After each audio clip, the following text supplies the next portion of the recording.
Hello everyone, WhatsApp, क्या हाल चाल आप सभी के। This is your English educator Nikita Singh and स्वागत है आप सभी का हमारे आज के इस इंग्लिश स्कोर बूस्टर सीरीज के सेशन में, जहां पर हम डिस्कस करने वाले हैं making of a scientist chapter को।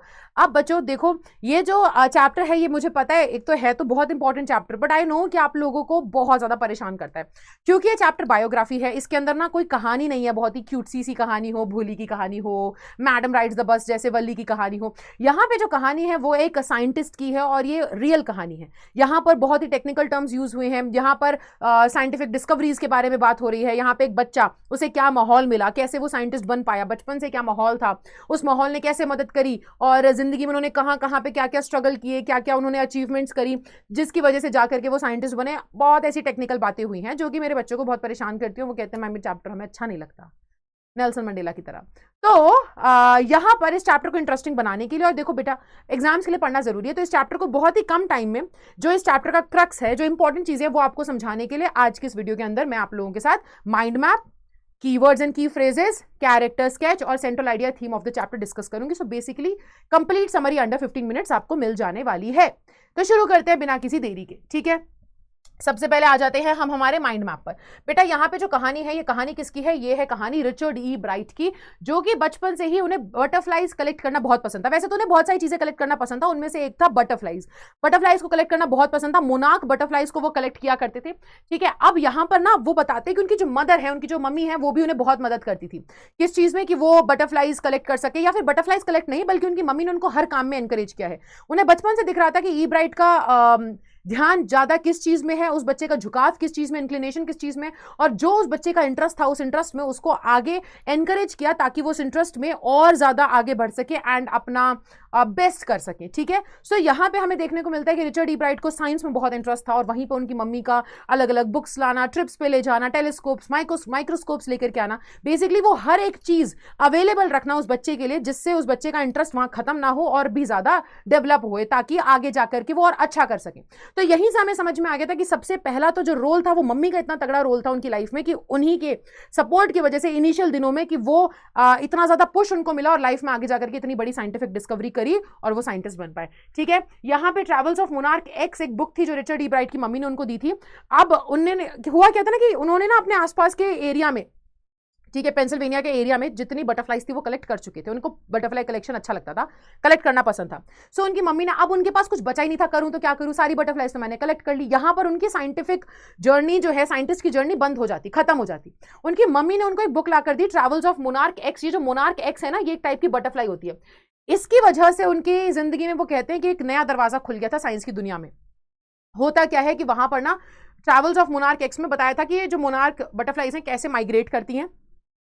बुक के लास्ट में ना बच्चों के लिए या रीडर्स के लिए एक इनविटेशन था कि डॉक्टर यूकार्थ के पास आप आइए, वहां पे जाकर के आप ना बटरफ्लाई को कैसे टैग करना है और उनके माइग्रेशन के पूरे प्रोसेस को और जर्नी को वो लोग फॉलो करने को कह रहे थे सभी को। यहाँ पे हमारे ई ब्राइट जाते हैं, वो वहां से उनकी जर्नी स्टार्ट होती है जहां पे वो अपने बेसमेंट में बटरफ्लाइज को क्या कहते हैं, पूरे तरीके से उनका लाइफ साइकिल प्रोसेस कंप्लीट करवाते हैं, बटरफ्लाइज पैदा करनी स्टार्ट कर देते हैं, ठीक है। तो ये काफी टाइम तक चलता है और इसके चलने के बाद तक हम देख सकते हैं कि होता क्या है कि होता क्या है कि वो ना अपने सबसे पहले फर्स्ट साइंस फेयर में जाते हैं 7th ग्रेड में, पर वहां जाकर के वो हार जाते हैं। होता क्या है ना कि वो कुछ एक्चुअल एक्सपेरिमेंट करते ही नहीं है भाई, वो सिर्फ फ्रॉग टिश्यूज जो होते हैं उसको वहां पे बहुत ध्यान से प्यारे तरीके से सजा करके रख देते हैं स्लाइड के नीचे, और रखने के बाद लोगों को डिस्प्ले कर देते हैं। लेकिन वहीं पर जीतने वाले लोगों ने क्या किया था, उन्होंने सच में कुछ असली एक्सपेरिमेंट करके दिखाने की कोशिश करी थी, सिर्फ ये नहीं कि ऑलरेडी जो चीज एग्जिस्टिंग है उसको बस सजा के दिखा दिया हो।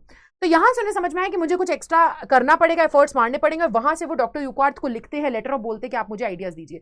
उनके पास बहुत सारे आइडियाज आते हैं, फिर उसके बाद county fair, county science fair, बहुत सारे फेयर्स में वो जीतते चले जाते हैं। एंड देन वो जैसे जैसे धीरे धीरे बड़े होते हैं तब वो क्या करते हैं, उनका एक ना बहुत तगड़ा डाउट आने लग जाता है कि भाई जो प्यूपा है, ठीक है, ये प्यूपा के ऊपर, जो बटरफ्लाई की प्यूपा के ऊपर ये 12 गोल्डन डॉट्स क्यों है। लोगों का कहना होता है सजावट के लिए, बट उनकी क्यूरियोसिटी, इतनी ज्यादा इच्छा जानने की कि ऐसा है तो क्यों है, ऐसा क्यों नहीं है, ये जानने की जो इच्छा है वो इतनी ज्यादा बढ़ती चली जाती है कि वो इसके पीछे खोज करने लग जाते हैं कि नहीं यार ये 12 डिजाइन ही क्यों है, गोल्डन स्पॉट्स ये 12 ही क्यों है ना, इसके पीछे कोई तो रीजन होगा, इनका गोल्डन स्पॉट्स के होने का रीजन क्या है। तब जाके पता चलता है कि गोल्डन स्पॉट से एक ऐसा हार्मोन मिलता है जो एक्चुअल में बटरफ्लाई के डेवलपमेंट के लिए बहुत जरूरी है। यहां से उनकी जर्नी और आगे बढ़ती चली जाती है बेटा।